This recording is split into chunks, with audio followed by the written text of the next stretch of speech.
자, 오늘 이 경찰이 뭐 최종 수사 결과는 아닙니다. 그래도 일단 중간 조사 결과 정도로 이해를 하면 될 것 같긴 한데 그 내용 좀 정리를 해보죠. 네, 기자들이랑 만난 자리에서 서울경찰청 관계자가요. 서희초 학부모 4명을 조사했다. 그리고 아직까지 입건한 사람은 없다. 이렇게 얘기를 했습니다. 그러니까 현재까지 종합적으로 봤을 때 범죄 혐의를 발견하진 못했다는 설명인데요. 그 조사한 학부모 4명 중에는 그 이른바 연필 사건으로 알려진 그 교사랑 직접 통화한 학부모들이 포함이 돼 있습니다. 그동안 이 연필 사건 때문에 고인이 어떤 악성 민원에 시달려왔다. 이런 의혹이 계속 제기가 된 바가 있습니다. 이 당사자 학부모랑 함께요. 교사가 사망 직전까지 통화했던 학부모까지 포함해서 4명 참고인 조사했고 또 양측 휴대전화 등도 제출받아서 포렌식 진행했습니다. 자, 백 변호사님 그럼 네. 경찰이 확인한 네. 그 학부모와 교사의 주고받은 내용 그것만 좀 전해주시죠. 그러니까 일단 그 이른바 연필 사건 있고 다음 날 그 해당 학부모하고 면담을 하기 위해서 업무용 어플리케이션 가지고 질의응답한 내용을 일부 확인을 했고요.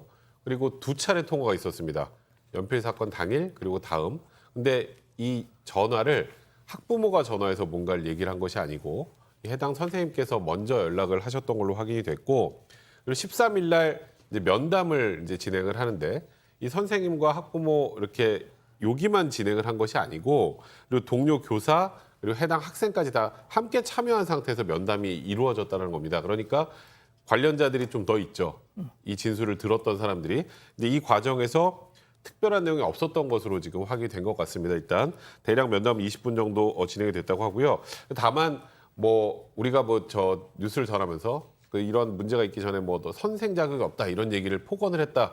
이런 의혹도 조사를 했지만 범죄 혐의는 없다고 지금 현재 판단하고 있는 상황이고요. 다만 일단 현재까지 뭐 범죄 혐의가 발견되지 않았다는 것이지 이 조사, 수사 자체가 완전히 종결된 것은 아니다라는 것이 경찰의 입장입니다. 제가 승 의원님께는 잠시 후에 여쭤볼게요. 네. 자, 소장님, 네. 이 교사의 사망한 교사의 사촌 오빠분이 한 언론 매체와 인터뷰를 했던데 유족의 입장을 전했어요. 네, 이제 이 사촌 오빠로서 이 문제를 어떻게 보는지에 대해서 알 수 있는 인터뷰였는데요. 맨 처음에 이 사촌 오빠는 경찰들의 태도에 대해서 좀 지적을 했습니다. 이 경찰께서 왔을 때 이 남자친구 결별 문제로 결론을 내고 싶어 했다라는 거예요. 사실 이 남자친구를 만나보지도 않은 상태에서 지금 교육청은 물론이고 윗선 당국까지도 이 문제를 주시하고 있다. 괜한 이슈를 좀 만들기를 원치 않는다라고 얘기하면서 그냥 이제 이거는 결별로 인한 그런 극단적인 선택인 것 같다라고 결론을 내고 싶어 했다고 보는데 이 사촌 오빠가 이 선생님의 일기장을 보니까 그 안에 절절히 너무 힘들어서 죽을 것 같다. 살려달라. 나 살려달라. 나도 노력을 열심히 하고 있지만 정말 쉽지 않다. 이런 내용이 나왔다고 합니다. 그럼 이 사촌 오빠 주장에 대한 경찰의 반응은 또 나온 게 있습니까? 네, 그러니까 유족 측에서는 수사를 빨리 종결하려고 했다 이렇게 주장을 한 건데 여기에 대해서 경찰은 한 언론과의 인터뷰에서요. 사망 당일 오후에 유족에게 일단 타살 혐의점이 없다. 그리고 일기장으로 봤을 때 극단 선택을 한 게 맞는 것 같다. 이 유족 측이 보시기에 부검을 좀 하시겠냐 이렇게 의사를 물은 것뿐이었다. 이렇게 설명을 했습니다. 자, 승 의원님. 네. 지금 당장 경찰의 이런 중간 수사 결과를 전해드리니까 우리 가족 여러분들도 그렇고 역시나 우려했던 일이 벌어지고 있다 이렇게 말씀하시는 분들이 계십니다. 자, 그런데 이건 솔직히 서희초 이 사건은 덮는다고 덮어질 수 있는 사안이 아니잖아요. 뭐 2가지를 정확하게 말씀을 드리겠습니다. 수사라는 것은 객관적 사실이 있으면 그 사실에 천착을 하고 그게 맞는지를 확인하는 게 수사입니다.